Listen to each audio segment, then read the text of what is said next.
of his good wife Lois, and he strove with all the human and medical aid he could find,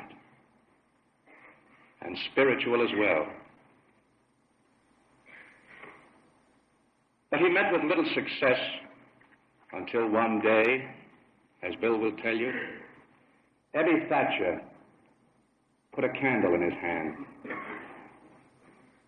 And Bill carried that candle to our co-founder, the late and beloved Dr. Bob. And Bob, in turn, handed the candle and ignited those of the 14 other AAs in Akron, Ohio. That was in the year 1936. And the lights multiplied, and they sped to the far ends of the earth, not as a holocaust devouring everything in its path, not in sensational newspaper headlines, and not glaring from the countless theater marquees of the world, but from one to another. The generous light of love from one so afflicted to another so afflicted. Not for one people alone, but for all, every race, every station in life. Here, Bill, is your accomplishment. And here, Bill, is your fame. Glorious in its anonymity, and bright in its humility. And here, Bill, are some of your candles, just a few, returned to greet you on this, your 20th anniversary.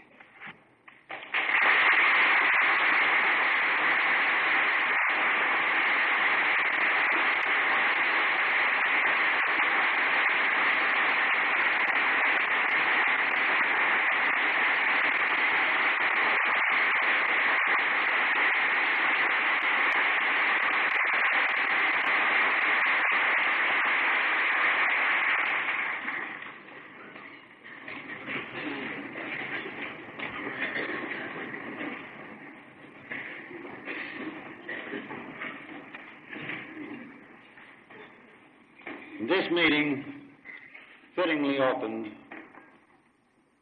with a great and wonderful silence.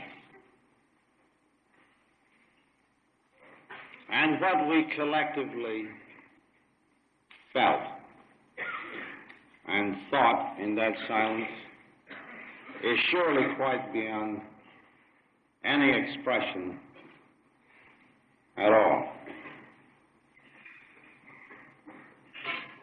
I'm sure as seldom before, we all felt the presence of God. I am sure that every heart here looked up to him in thanksgiving for his gifts to us, the children of the night.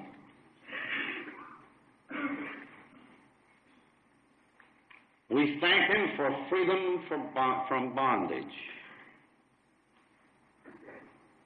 We thank him for our deliverance into a fellowship where we have learned that it is better to comfort than to be comforted. It is better to love than to be loved. We thank him for the opportunity to serve man and God, such as has seldom been accorded anyone.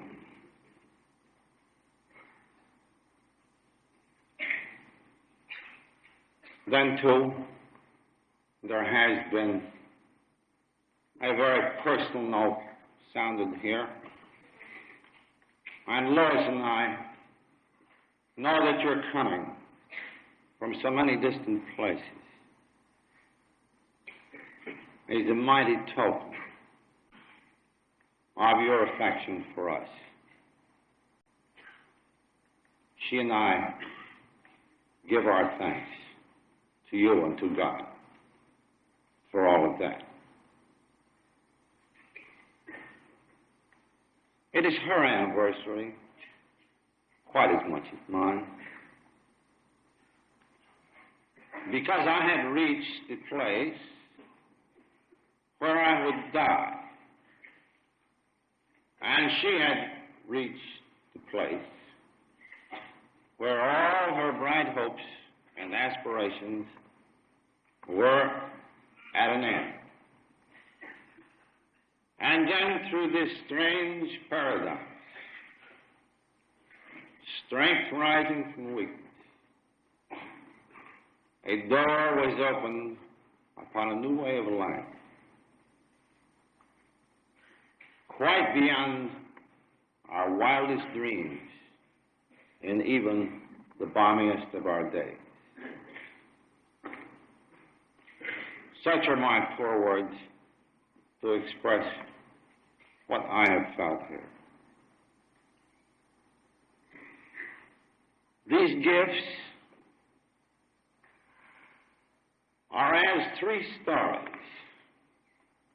which commenced to run even prior to the year 34. The gifts and the stories which tell about them are these. One is the story of how we learn to break our bondage.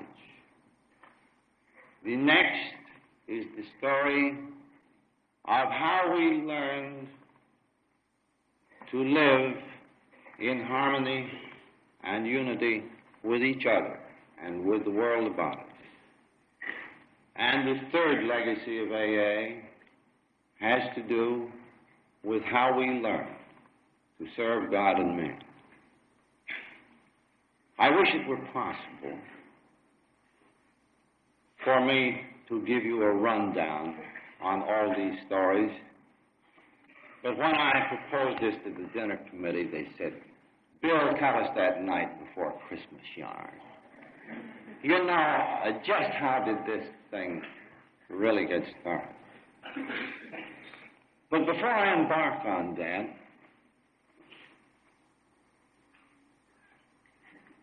I draw attention to the fact that practically every alcoholic in this room has had someone, some friend, who stuck with him, who stayed with him, who went into the cave where he was and never left. So I would introduce to you my partner in the cave, and my partner since, without whom this society would in all probability never have been. And Lois would like to say to you her thanks on her anniversary.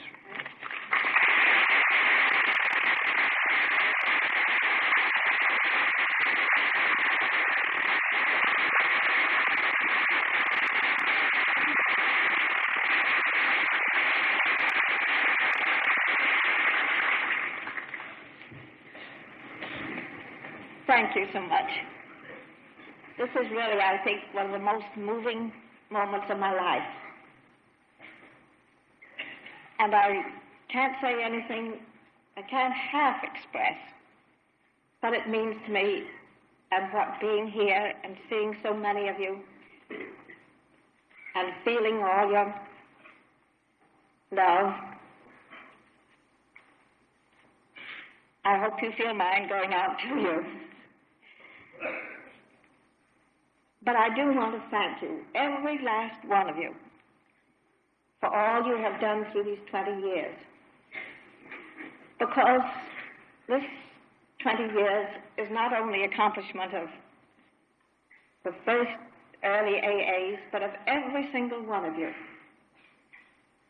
Because if you all hadn't wanted to carry this wonderful thing on, each one forging a link in this marvelous chain that is AA, And thank you again so very much.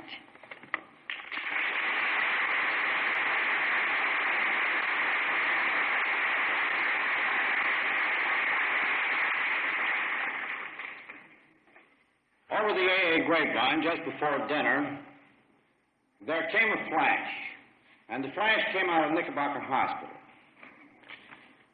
And the flash said, the 10,000th drunk number 10,000, has just passed through this place, and his name is Murphy.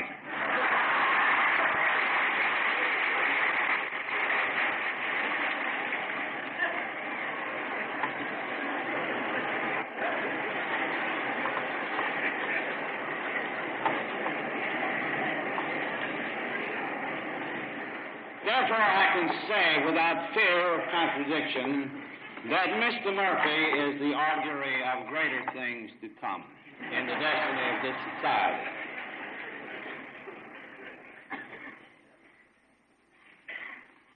And after hearing that word and sitting here and looking into your faces and realizing that all of us gathered here, plus all those who have recovered of the 10,000 who went through Knickerbocker, no doubt 6 or 7, that was 6 or 7,000, I would say, that doubtless is perhaps 4 or 5% of all that has happened in the way of recovery. There are lots of our friends here tonight, and there are lots of AAs here tonight who really don't know much about the actual start of AA. It can't be said often enough that no human being invented Alcoholics Anonymous. God, in His providence, channeled ideas and inspiration through many, many individuals to bring this society to the point of where it stands today. Friends, non-alcoholics, have been used tremendously and repeatedly in the formation of our recovery program, of contributions which are born on our wholeness and unity, and they have in legions helped us to serve and carry this message worldwide. Tonight, I would just like to talk about the recovery. And I would like to talk about 4 people who, in my estimate, were indispensable channels through which the main ideas coursed into us alcoholics. Again, we alcoholics invented nothing.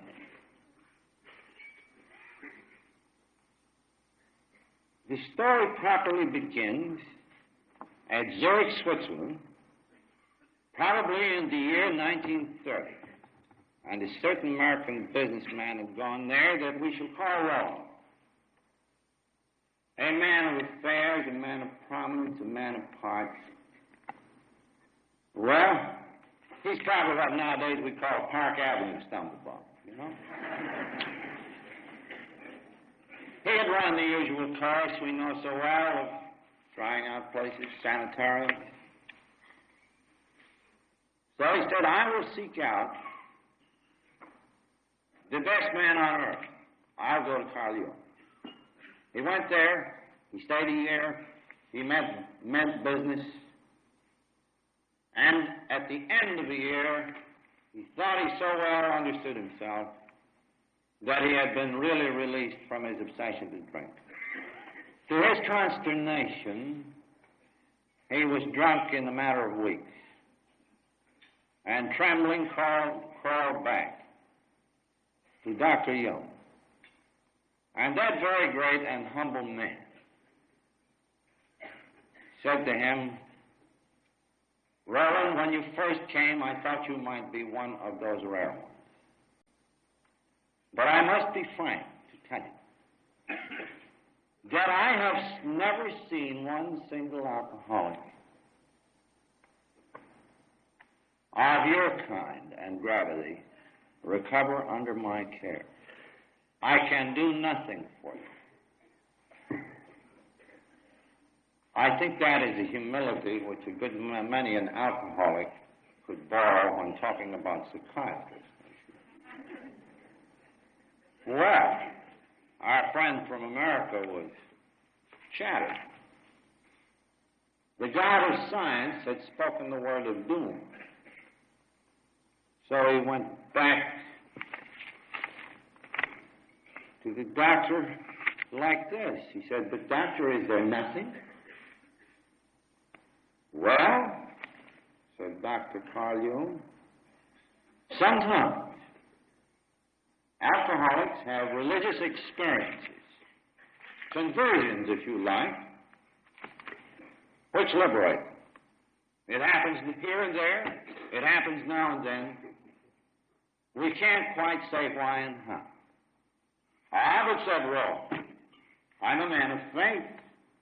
Used to be a vestryman in the Episcopal." Doctor shook his head. Said, "That's fine, but not fine enough. I'm talking about the kind of transforming experience that remotivates and transforms people. Where can I find an experience like that?" said Rome. "Well," the doctor said, "you have to seek it in any religious channel of your own choice. If you seek, perhaps you will find. No one can say." So Roland started his quest, and he met up with the Oxford groups of that time, and they were a band of people who were talking a very simple and direct way of life. They were talking about absolute honesty, absolute purity, absolute unselfishness, absolute love. They were talking about the guidance of God. They weren't talking much theology. They were just talking common denominators of our world. And in this atmosphere, putting all he had into the situation, Roland experienced this mysterious and unaccountable departure of his obsession to drink. He returned to America, went to his farm at Glastonbury, Vermont, where he was joined by two other alcoholics, one by the name of Shep, another by the name of Seaman. And one of these fellows knew the chap that we in AA affectionately call Eddie, my schoolmate up there in Vermont. Eddie was up in the old hometown, they heard, and he was raising particular hell. The family had gone back to Albany. They just summered there at Manchester. Eddie had got a hold of Pop's new car. He had run it off the road into the side of a farmhouse. The car made a clean, neat entry into the kitchen, pushing the stove aside, but none of the occupants. Whereupon Eddie had stepped out and said, "Folks, how about a cup of coffee?"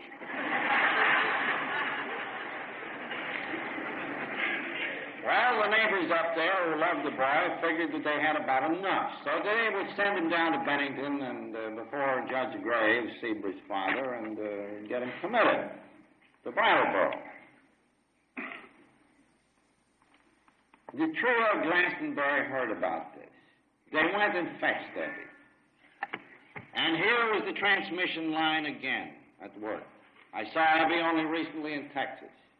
And he recalled the terrific impression that Roland had made on him. The God of science in Zurich had said, "You cannot do anything about this alone." You have to have some kind of transforming experience. And Eddie again recounted to me only months ago how deeply that hit him when another alcoholic gave him the news. Meanwhile, I had been approaching Ebbie Street. The end of the long road for Lois and me came up here in Town Hospital in the summer of 1934. Like Roland's case, the doctor there, one we all now know as Silky, thought that I might be one of those rare ones that could recover. But here he was in his office on a hot night talking to Lois while I lay upstairs. Here came the same sense again. Lois is saying to him, "But doctor, he's a man of tremendous willpower. He wants to stop. Why can't he stop?" Then the dear old man was obliged to pass sentence. He was kind, but there wasn't any doubt. Said he, Bill's habit of drink has now turned into an obsession which his will can't break. There is nothing that I can do to educate him out of this. There is nothing that any physical treatment can do that I know anything about. I am at the end of my resources. So Lois, like Roland said, "Well, doctor, well, what next?" And Silky said, "I'm afraid you'll have to lock him up. Else he'll go mad and die some of these days." Well, I left town. By this time, I knew what the score was. For a while, fear kept me sober. Terrific vigilance, fighting this thing all the time. Some months went by, something very unusual for me. Oh, I was a 2-bottle man a day, 3 to get drunk. So 2 or 3 months of sobriety. Then I began to get self-confidence. I began to say to myself, well, this isn't too bad. I'm beginning to feel better. I go over to Wall Street and make a few dollars.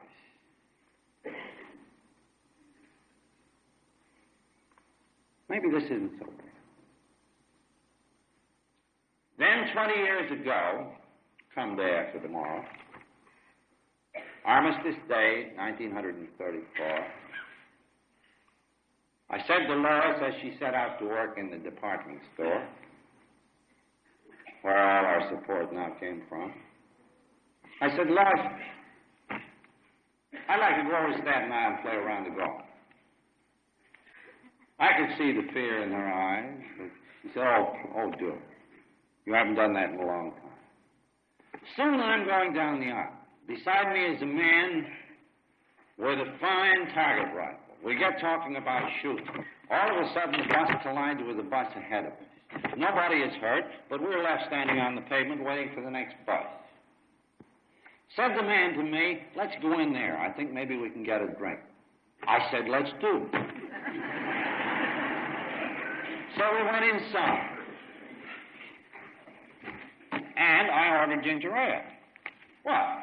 He said, "Don't you drink?" "No," I said, "I am an alcoholic. I'm a guy who has an obsession that I've just got to break. This obsession drives me to drink. According to the doctors, I've got a physical sensitivity that condemns me to go mad or die if I keep it up. That's how bad I am. That's why I'm drinking ginger ale." "Okay," the fellow said, "please go right on. If you don't mind, though, I'll have a scotch and soda." Another one. We get on the bus. And this so well demonstrates this insidious insanity. We come to the parting of the ways. I'm going to the golf course, he's going to the rifle range. We're in front of another little hotel. The bus is stopped. It's noontime. Says he, let's go in. We'll get a sandwich. We sat at the bar. He had another drink, a sandwich. I get a sandwich, a glass of ginger ale. We sit there still talking about shooting. And I remembered then how I began to sort of wool gather. The place in back of us was filling up with celebrants of Armistice Day. And the people, they were filling up too, and that buzz arose that we know so well in the bar room. And somehow that was reminiscent of that marvelous Armistice Day in France. Ah, what a wonderful release that was. The champagne we had in Bordeaux. And these thoughts ran as an undercurrent in my mind. Along comes the bartender, bright as a button. A glass in each hand, he plumps one down, and a glass in him, he plumps another down in front of me. And he says, boys, it's Armistice Day. Have one on the house. I said, thanks very much, and go. My friend looked at me and said, are you completely crazy? Do you realize what you told me up the street only an hour ago? Oh, yes. I said, I guess I am crazy. And I was. Lord found me lying in the area way of 182 Clinton Street where we lived the next morning, still dragging the golf bag, terrific gash in my scalp where I'd fallen against the steel braid. Well, then I was back on. What was the use? A week later, the telephone rings. My friend Ebby, who is on this line of succession from Dr. Young to Roland, is now on the other end of the wire. Oh, I thought to myself, this is wonderful. We'll talk about the good old days. Why would we talk about the good old days? Because the present was practically unbearable and there wasn't to be any future. Yes, we drink up my gin and we talk about the good old days. Soon Ebby is in the door. Through my haze, I could somehow sense that he was different. Something had happened. He came in. I pushed the gin over the table. No, not drinking. Not drinking now. What, Ebby, you on the water wagon? No, not exactly. I'm just not drinking now. What's got into you, Ebby? Well, he said, I got religion. Well, that was a terrific jolt to me. Then I knew for sure he was crazy. You see, I'd had one of these dandy modern educations that had taught me that man is God. Well, you had to be polite. I said, what brand? Oh, well, he said, I don't know, you should call it a religion, and ran across a crowd of people. And then he recounted this experience I've just told you. And then he began to tell of his contact with this crowd of people, most of them non-alcoholics, but here and there were some alcoholics, particularly this man Haggard, Rowe. And he began to tell me that though he didn't agree with all of their tenets and some of their methods, of course, alcoholics are great people to disagree, but he had abstracted from what they taught certain basics that had released him, he said, from his desire to drink. And what were these basics? Well, there was the idea of a personal inventory of one's defects. There was the idea of confessing these in confidence to another person. There was the idea of making restitution for harms done. There was the idea of carrying that message to other people. There was the idea of dependence upon and guidance upon God as you understood it. Those were the essential ideas that he transmitted to me over the kitchen table. Well, I said, Ebby, this sounds perfectly sensible, all except the God business. After all, these aren't any very new ideas either. You might have got these most any place. Well, he said, but the point is, I got them, and this is where I got them. Over that bunch of Oxford Group people. And I think that Roland made me ready to receive those ideas. If I hadn't been first approached by alcoholics, I don't believe those people could have sold me this bill of goods. But he said, I have bought enough of it so that I feel released. It seems to me that I'm not any longer fighting booze. The obsession has been lifted out. Release, he talked about. And then he went away. Didn't press me, didn't evangelize me, didn't try to save my soul. I went on drinking for a while. And in no waking hour could I get the spectacle of that fellow sitting across that kitchen table out of my mind. So here we were, one alcoholic talking to another. Jung had said it's hopeless. Hazard had got transformed. He passed it along to Ebby. Ebby had been exposed to these people who were practicing what they preached. And he, another alcoholic, was talking to me across the kitchen table. And then in my background was another god of science who said, no, science can't do it for you. So, I was being made ready through all these agencies and people for what was about to happen. Eddie came another time with his friend Shep. I remember going down to Old Calvary Mission, getting there terribly drunk. They were about to throw me out. I said I was looking for something. Ebby said, how about a plate of beans? They get me sober enough. They take me in. I sit with the other penitents. I take the walk up the aisle. And as I knelt there among those sweaty people, I remember getting a little feeling of something new and different. And then it was gone again, and I went back to drinking, and I went back to fighting this God idea. But all was the face of this drunk across that kitchen table. And I knew that he wasn't on the water wagon. Something had removed his obsession to drink. So I said, well, if there's any great doctor, I'd better seek him out. But first of all, I better get sober. I go back to Towns Hospital. A month ahead of the DTs this time. Not in too bad shape. Determined to get sober and have another look at this neat little formula. I arrived there, bottle in hand. I remember Silky standing in the hall, shaking his head. I yelled at him, waving a bottle, saying, this time I got something, Doc. He said, I'm afraid you have, boy, upstairs to bed. The poor old man really loved me as he loved all of those 10,000 drunks that have gone through Knickerbocker and the other 30,000 he talked with besides. So I go to bed. 3 days later, my friend shows up in the door. I said, maybe he's going to evangelize me. Maybe he's going to put heat on me. Maybe he's going to try to save myself. Didn't do any such thing. He was full of that great Christian virtue called prudence. He knew my prejudices. He waited and made me ask, Abby, what's that neat little form? Oh, yeah. You get honest with yourself? You get honest with another person about yourself? Internal house cleaning? Clean away the debris of the past? Help others with no demand for reward in prestige or money?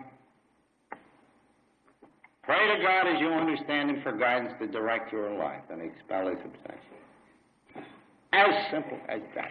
Nothing more, nothing less. And soon he was gone again. And still I rebelled. And suddenly, I suppose, and momentarily certainly, this terrific ego of mine just collapsed. and I dropped into a terrific depression. And in the agony of that depression, I cried out. I said, "No, I am prepared to do anything at all to get whatever it takes. Like a cancer patient, if there's any great physician. If there is any God, let him show himself. Light." I was seized with an ecstasy, which is in nobody's power to describe. In the mind's eye, it seemed as though I was on a mountain. A great wind is blowing. I think this is not air. This is of spirit. I'm free. Then the ecstasy subsides, and I find that I'm in another world. A world in which everything is all right, no matter how wrong it seems to be. The assurance was complete. There was a sensation that I was surrounded by and suffused with a presence. And I thought to myself, so this is the God of the preachers. Such was the gift that I received that day. And such were the sources through which it had come to me. Well, pretty soon another source comes walking into that hospital in the shape of a book. It was called Varieties of Religious Experience by William James. I think it was then in circulation among the Oxford groups. And I remember how avidly I went through those pages. Kind of a learned document, a little over my head. But out of it stood these common denominators. The people who get these transforming experiences the more readily are those who utterly surrender and give up. Then the transformation sets in. Oh, sometimes in a blaze such as mine did. That doesn't make any difference. May take weeks, may take months, but it is a transforming experience that apparently arises out of some terrific collapse at depth. That much stood out of those pages. And then I realized how I had been conditioned for this. The God of science, Dr. Jung, Dr. Silkworth, said, no. You can't do it on your own resource. You can't do it on the resources of science. Of yourself, you are literally nothing. It isn't a question of God's help, and you'll do it. You can't do anything.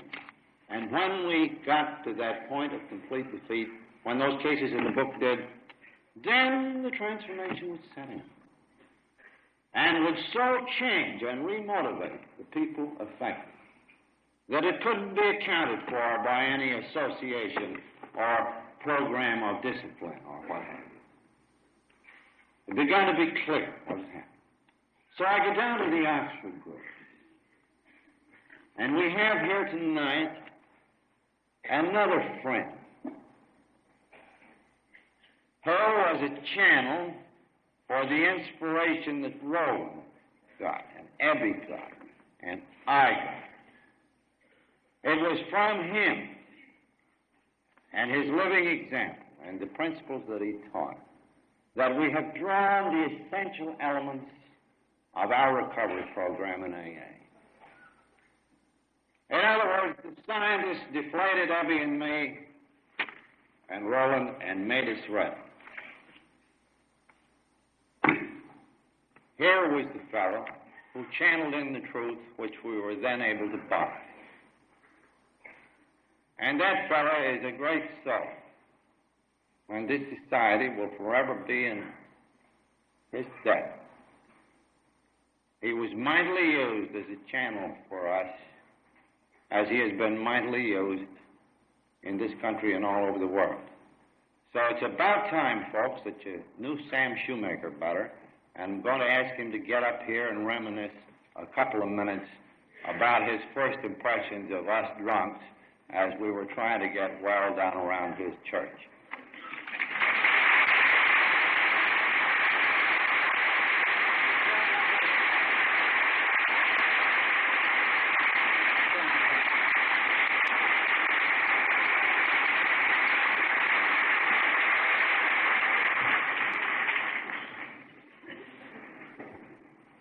feel, good friends, that there is something inappropriate and a little bit obtrusive about anybody saying anything after Bill tonight. And I wouldn't do it but at his behest. When I knew this occasion was coming to pass, I wanted to come from Pittsburgh. I wouldn't have been anywhere else in the world tonight if I could get here. I love Bill and I love Lois. Lois didn't look like she does tonight in those days. She looked 20 years older, not 20 years younger. Although she has added that silver touch on the top, which is so becoming, and about which I'm a little more aware than I was in those days. I required it myself. It was an immense privilege to watch this thing take place.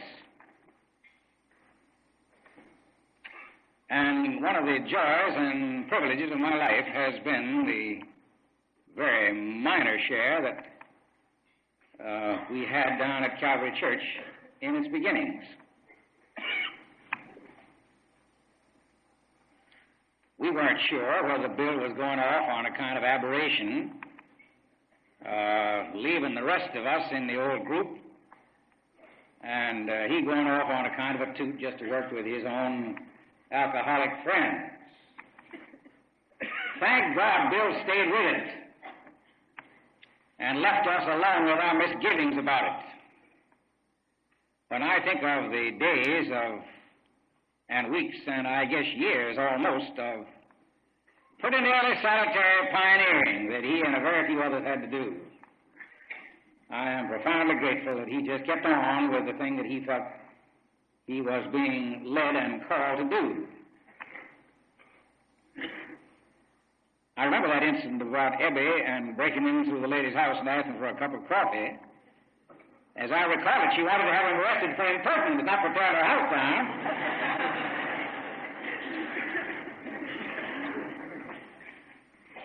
We little knew in those days what was in the wind and what God would make out of these beginnings. Tenuous, difficult, in a way groping, because this was real pioneering. Nobody else had dealt with this thing. Nobody else had seriously tried to apply faith in this whole situation. I still will always say to Bill and to the AA family that our main contribution was making some mistakes that if we hadn't made them first, somebody was going to have to make afterwards. I always had a kind of a liking for sinners. I always kind of liked people that were in mischief better than I liked stuffy church people. I still do. They're more fun to fool with.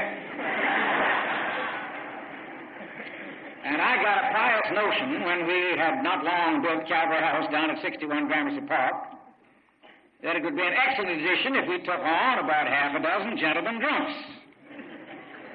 I had an old Baltimore friend of mine up here who was a good candidate, and there were many others. And I thought they'd help each other, and they did help each other, but they helped each other down and not up. And one Sunday morning, I went to my church, and through the central stained glass window over the altar, I found an alarm clock that had been hurled through the window the night before from the parish house that stood just behind it. I became aware that we weren't doing such an awful good job with my gentlemen drunk friends. And I still think that our mistakes were one of the best contributions that we made to AA. But I'm grateful for those years because with old Harry Hadley down at Calvary Mission and with our own blunders at 61 Gramercy Park, I think Bill and some others learned how not to do it. Concerning Roland, it was an astonishing thing to see. I knew Roland well. And the change in that man's life was a fabulous spectacle.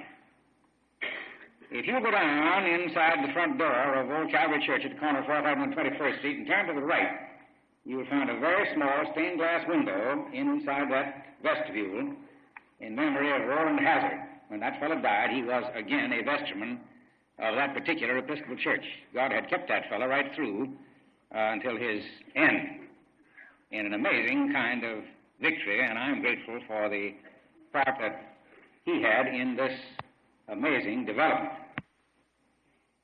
Bill says that The element of honesty has been terribly important in this development. Concerning those absolutes, I believe absolutes are a good thing to go for. I think they're a very bad thing to think you've ever reached. I heard about a Carthusian monk a while ago who was speaking about some other monastic orders, and he said, of course, the Franciscans are rather ahead of us in piety, and the Dominicans are way ahead of us in intellectual development, but for humility, we're tough.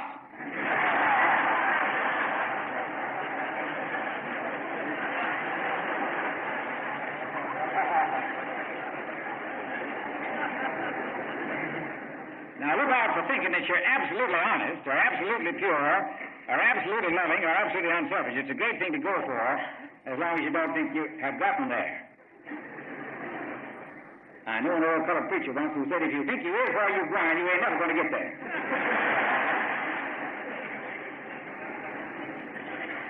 I work in Pittsburgh with a wonderful bishop named Austin Pardue, and he says that this matter of honesty, facing yourself, is the beginning of all Christian conversion. Yourself in the light of Christ. I believe he's right.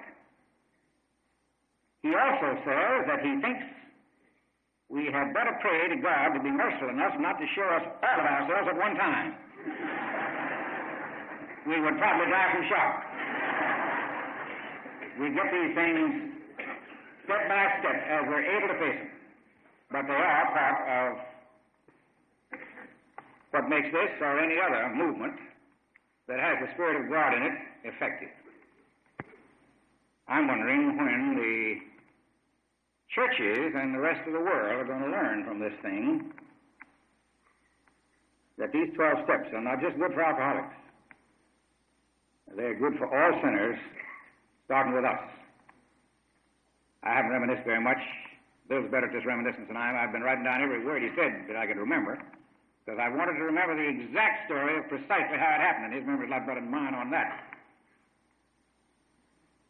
But I do want to say to him what he's meant to those hundreds and thousands, tens of thousands of people, I suppose, outside the ranks of actual alcoholics, who have learned from AA a little bit better how to live and how to go after some of these absolutes, and also to remember that we have not reached them.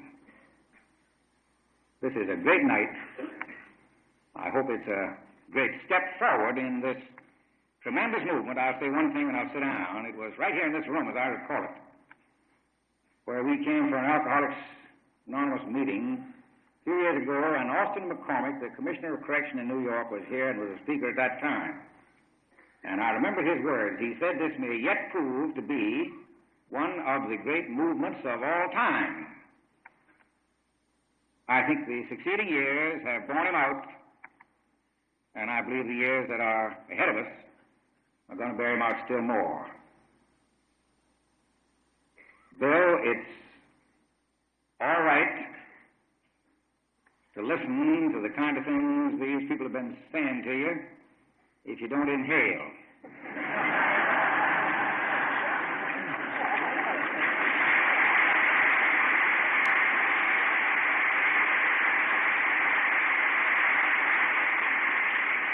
But let me just say one thing. You never can love any guy too much. You never can tell him too often that you love him. You can't trust him too much. You can't give any too great thanks to God for him if he's putting his life out of interest for God to use, as Bill and Lois, God bless them, have done.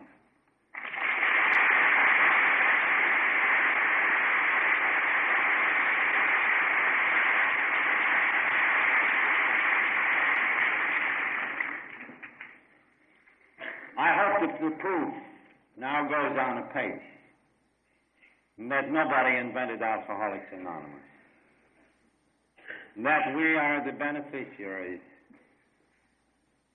of a benign conspiracy of God to set us free, working through many willing minds and hearts and hands. Now, when I arrived down there in the Oxford groups, I think I caused Sam and his dear friends almost as much trouble as the guys with the alarm clock. because I have this very fixed idea. Maybe it was partly inspiration, but I fancy there was a good deal of conceit in it. I was soon heard to say, I am going to sober up all the drunks in the world. And we set out a pace to do it. The house over Clinton Street was filled with drunks. We visited them at Calvary, Mission, up at Towns Hospital, anywhere we could lay hands on them, and nothing whatever happened for 6 months. At that time, people began to murmur, why doesn't this guy go to work? In fact, I think some of my friends got guidance from God that I should go back to work. It was eminently practical guidance. So I began to sit around Wall Street brokerage houses like Micawber waiting for something to turn up, and it did. And suddenly I'm in the midst of a little proxy row that took me out to Akron, Ohio, and there's the great milling around, and through some quickly found friends, I hope to get control, listen to the word, of a small company, and then, of course, that would supply me the living in my spare time. Maybe we'd fix some drunks. We get to Akron. The deal blows up in my face. My friends depart in disgust. I'm in the Mayflower Hotel with $10 in my pocket, not enough for a fare home. For the first time since that experience in Towns Hospital, I began to be afraid. I found myself walking up and down in the Mayflower lobby. It was Saturday afternoon. The barroom was filling up. Then I eased down to the other end of the corridor, and there stood a church director. And absently I kept looking at it. Then suddenly I was seized with a real panic. I said to myself, look, my friend, you're in a fair way to get drunk. Then I'd walk up and down again. Well, why not go in the bar room and order a bottle of ginger ale? You might scrape an acquaintance. Pretty lonely there. And then it occurred to me. In fact, it was borne in upon me for the first time that even though the effort I had made with other alcoholics had apparently brought nothing to them, it had brought a great deal to me. So then I say, not teacher, not preacher, not evangelist. No, I need another alcoholic so that I can forget my troubles by talking to him. I need him as much as he needs me. And I stopped again before the church directory, ran my finger down the list of churches and preachers. It stopped at the name of Walter Thomas. Turned out to be the Episcopal preacher in town. I called up and I said, I'm an alcoholic from New York. I'm in a bad way. I'm not drunk, but I may get that way. I got to have another drunk to work on. Well, this was something of a shock to the good man. Drunks, one by one, were bad enough, but not by twos and threes. However, he caught on. He was very nice. He gave me a list of some Oxford group people. Well, the Oxford group at that stage in Akron had kind of broken up into some factions. Nevertheless, one chap was very helpful. I finally got a list of maybe 10 people. I began to call them up. Well, as I say, it was a Saturday afternoon. People were going away. They couldn't be found. See you in church Sunday. Until I finally exhausted the whole list. At the end of the list stood the name of Sabbath. And I said, must be the wife of that rubber magnate. What would she want with a drunk from New York on a Saturday afternoon looking for a drunk to work on? I even went downstairs and looked in the bar again, and something said to me, you'd better go up there and make that call. So I did. A lovely southern voice came over the wire. I quickly told her my story. She said, I'm no alcoholic, but I think I understand. Will you come right straight out here? Another friend who had time and who cared enough. I told her the story. She told me about Dr. Bob, how he'd fallen apart in that town as a surgeon, how he'd tried the groups, how he'd read religious literature, how he'd tried church attendance, how he'd been treated medically. She knew he wanted to stop. Why couldn't he stop? She called the Smith's house. Ann answered. And Ann said, well, this sounds interesting, Henrietta, but I don't think we can come over today. You see, it's Mother's Day, and Bob is a sentimental man, and he has just come home with a great big potted plant for me, and he has set the plant upon a table, but he is so potted he is on the floor. I don't think we can get over today. Well, said Henrietta brightly, won't you come over tomorrow? So next afternoon, at 5 o'clock, Dr. Bob and Ann walked in the door of Henrietta's house. She discreetly ushered Dr. Bob and me into her library. Dr. Bob said, I can't stay but a few minutes. I said, I know just how you feel. You're shaky. You probably want a drink. The upshot was that we talked for 4 or 5 hours. And as his story in the book Alcoholics Anonymous will show, and as his recording made at Detroit not long before he died further demonstrates, the impression I made upon him was not directly of any spiritual character at all. He says over and over, this is the first man that I ever met up with who knew what he was talking about concerning alcoholism out of his own experience and out of the mouths of science. In other words, I took Stucky's advice, and I poured the death sentence into him as hard as I could, so far as his being able to get it over it by himself. The spark that was to be Alcoholics Anonymous was probably struck then and there. I went to live with Dr. Bob. Ann thought it would be a little safer. My business continued somehow in Akron for a while. I stayed there during that summer. And pretty soon Dr. Bob was saying to me, Bill, we better get to work. We better find some drunks. So he called the city hospital, got a hold of the head nurse down there. Said there was a man from New York with a cure for alcoholism. The nurse said, Doctor, have you tried it yourself? He persisted. She said, we've got just a man for it. Just came in here, used to be a city councilman, well-known lawyer about town. Couldn't get home from here the last 6 times. Been in there 6 times in 4 months. Couldn't even get home sober. We've got him strapped down. He blacked the eyes of one nurse before we did it. How would that one suit you? The doc said, well, put him to bed. Here's the medication. We'll be down as soon as he cleared up. And presently, Dr. Bob and I looked at the first man on the bed. And that was Bill Dodson, who passed out of our sight and hearing only a few weeks ago, who never relapsed since. He kept the faith. Then in Akron, the city on the hill, 3 candles were lit, and it stayed lit. How many people contributed? Vital contribution. Dr. Young, good old Silky, William James, Sam Schumer. Who then invented Alcoholics Anonymous? Well, it was God Almighty.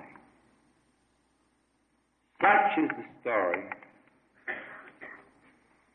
of how we alcoholics learn to be free of our obsession. May God grant that this AA Trinity of recovery, of unity, and of service be a story which shall continue so long into the future as God may need us.